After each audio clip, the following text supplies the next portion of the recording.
પાકના સારા વિકાસ અને ઉપજ માટે કુલ 17 જેટલા પોષક તત્વોની જરૂર હોય છે। વળી આ 17 પોષક તત્વો છે 3 ગ્રુપમાં ડિવાઈડ છે। નોન મિનરલ, માઇક્રોન્યુટ્રિયન્ટ અને મેક્રોન્યુટ્રિયન્ટ। નોન મિનરલમાં આપણે કાર્બન, હાઇડ્રોજન અને ઓક્સિજન આવે। મેક્રોન્યુટ્રિયન્ટ વળી 2 ગ્રુપમાં ડિવાઈડ છે, પ્રાઇમરી અને સેકન્ડરી। પ્રાઇમરીમાં આપણે NPK આવે એટલે નાઇટ્રોજન, ફોસ્ફરસ ને પોટાશ। સેકન્ડરી માઇક્રોન્યુટ્રિયન્ટમાં આપણે કેલ્શિયમ, સલ્ફર ને મેગ્નેશિયમ આવે। વળી મેગ્નેશિયમ છે એ આપણા પાકને લીલો રંગ આપે છે અને સલ્ફર છે એ પાકમાં એન્ઝાઇમ ને પ્રોટીન બનાવે છે। ત્રીજા નંબર ઉપર આવે માઇક્રોન્યુટ્રિયન્ટ, જે આપણા પાકને ઓછી માત્રામાં જરૂર પડે છે। એમાં આપણે ઝીંક, આયરન, મેંગેનીઝ જેવા બીજા 5 ન્યુટ્રિયન્ટની જરૂર હોય છે। આ 17 ન્યુટ્રિયન્ટ વગર આપણા પાકની લાઈફ સાયકલ અધૂરી છે। આજે આપણે જાણીશું કાર્બન, હાઇડ્રોજન અને ઓક્સિજન વિશે, જે નોન મિનરલ ન્યુટ્રિયન્ટના ગ્રુપમાં આવે છે। કાર્બન છે એ છોડને હવામાં CO2 ના ફોર્મમાં મળે છે અને એ ફોટોસિન્થેસિસ પ્રક્રિયા કરવામાં મુખ્ય ભૂમિકા ભજવે છે। પછી કાર્બોહાઈડ્રેટ, સ્ટાર્ચ અને સુગર બનાવવામાં ખૂબ જ ઉપયોગી છે। બીજા નંબર ઉપર આવે હાઇડ્રોજન, જે છોડને પાણીમાંથી મળે છે અને છોડ છે એ મૂળિયા દ્વારા પાણીનું શોષણ કરે છે, એટલે એમાં ઉર્જાનું પરિવહન થાય અને એન્ઝાઇમની પ્રોસેસમાં મદદ કરે છે। ત્રીજા નંબર ઉપર આવે ઓક્સિજન, જેમાં આપણે 24 કલાક ઓક્સિજનની જરૂર પડે છે, એમ જ છોડને 24 કલાક ઓક્સિજનની જરૂર પડે છે।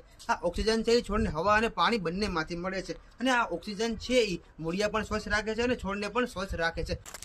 મેક્રોન્યુટ્રિયન્ટમાં કુલ 6 પોષક તત્વો આવે છે, nitrogen, phosphorus, potassium, calcium, magnesium અને સલ્ફર। છોડને નાઇટ્રોજન હવામાંથી, છાણિયા ખાતરમાંથી અને યુરિયામાંથી મળે। નાઇટ્રોજન છોડના પાનને એકદમ લીલા છમ જેવા રાખે છે। જો તમારા છોડના પાંદડા પીળા પડવા માંડ્યા હોય તો એનો અર્થ એ છે કે તમારા છોડમાં નાઇટ્રોજનની કમી છે। છોડને ફોસ્ફરસ સિંગલ સુપર ફોસ્ફેટ અથવા DAP માંથી મળે છે। ફોસ્ફરસ છે એ બેટરી પેક તરીકે કામ કરે છે, છોડમાં ઉર્જાનું પરિવહન કરે અને મૂળિયા મજબૂત બનાવે છે। અને બીજી વાત કે ફૂલની સંખ્યા અને ફૂલની સાઇઝ વધારે છે। છોડને પોટેશિયમ, પોટાશ ખાતર અથવા કેળાની છાલમાંથી મળે છે। પોટેશિયમ છે એ છોડમાં એક બોડીગાર્ડ તરીકે કામ કરે છે। એનું નામ જ બોડીગાર્ડ છે, એટલે એ રોગ અને જીવાતથી છોડને પ્રોટેક્ટ કરે છે અને છોડમાં પાણીનો ફ્લો બનાવી રાખે। આ કેલ્શિયમ છોડની કોષ દિવાલોને મજબૂત બનાવે છે અને કોષ દિવાલો મજબૂત હોવાથી છોડના પાંદડા ખરતા નથી અને ફ્રૂટ છે એ નીચેથી સડતા નથી અને છોડને કેલ્શિયમ છે એ જીપ્સમ ખાતરમાંથી મળે છે। મેગ્નેશિયમ પાંદડામાં ખોરાક બનાવે છે અને આના વગર ફોટોસિન્થેસિસ પોસિબલ નથી। જો તમારા છોડના પાંદડા છે એની નસું લીલી હોય અને બાકીનું પાન છે એ પીળું પડી ગયું હોય